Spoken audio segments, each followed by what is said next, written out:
अंधेरे में एक दानव छिपा है। अंतरिक्ष का एक ऐसा हिस्सा जहां गुरुत्वाकर्षण इतना प्रबल है कि प्रकाश भी उसकी पकड़ से बच नहीं सकता। हम उस रसातल में जाने की कल्पना करते हैं, स्पेस का खींचना, समय का रुक जाना और वो अनिवार्य स्पेगेटिफिकेशन। लेकिन क्या हो अगर वह यात्रा पहले ही हो चुकी हो? क्या हो अगर हम ब्रह्मांड के किनारे इसलिए नहीं ढूंढ पा रहे हैं क्योंकि हम उसे अंदर से देख रहे हैं? इसे समझने के लिए हमें श्वार्ज़चाइल्ड रेडियस को देखना होगा। 1916 में कार्ल श्वार्ज़चाइल्ड ने महसूस किया कि यदि आप किसी भी वस्तु को पर्याप्त रूप से दबा दें तो वह एक ब्लैक होल बन जाएगी। यदि आप पृथ्वी को एक कंचे के आकार लगभग 9 मिलीमीटर तक निचोड़ दें तो वह एक ब्लैक होल बन जाएगी। गणित सरल है, लेकिन यहां एक चौंका देने वाला मोड़ है। जैसे जैसे ब्लैक होल का द्रव्यमान बढ़ता है, उसे बनाने के लिए जरूरी घनत्व कम होता जाता है। एक सौरमंडल के आकार के ब्लैक होल के लिए भयानक घनत्व चाहिए, लेकिन एक गैलेक्सी जितना बड़ा ब्लैक होल, वह उस हवा से भी कम घना होगा जिसमें आप अभी सांस ले रहे हैं।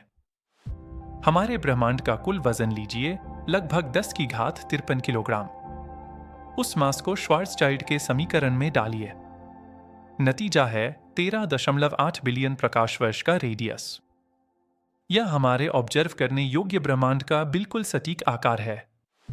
गणितीय रूप से हम ब्लैक होल के अंदर रहने की हर शर्त को पूरा करते हैं। अगर यह ज्योमेट्री सही है तो यह हमारे इतिहास को बदल देती है। स्टैंडर्ड कॉस्मोलॉजी कहती है कि हम एक सिंगुलैरिटी से आए हैं, अनंत घनत्व का एक बिंदु। लेकिन सिंगुलैरिटी वही चीज है जो ब्लैक होल्स के दिल में होती है। इस थ्योरी में हमारा बिग बैंग असल में एक व्हाइट होल था।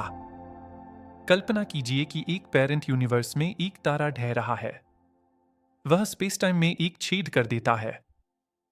पदार्थ अंदर गिरता है लेकिन नष्ट नहीं होता, बल्कि वह सिंगुलैरिटी के दूसरी तरफ से बाहर निकलता है, तेजी से फैलते हुए। पेरेंट यूनिवर्स के लिए वह एक अंत था। हमारे लिए जो अंदर है वह बिग बैंग है। लेकिन सबसे मजबूत सबूत खुद सूचना की प्रकृति से आता है। 1970 के दशक में स्टीफन हॉकिंग और जैकब बेकनस्टीन ने एक विरोधाभास खोजा। अगर ब्लैक होल पदार्थ को नष्ट करता है तो वह सूचना को भी नष्ट करता है, जो क्वांटम मैकेनिक्स के नियम तोड़ता है। उनका समाधान गहरा था। उन्होंने महसूस किया कि जब कोई वस्तु अंदर गिरती है तो उसकी सूचना, उसका क्वांटम डेटा इवेंट होराइजन की सतह पर छप जाता है। इसे एक सूप के डिब्बे की तरह सोचिए। बाहर का लेबल अंदर की हर चीज को बयां करता है।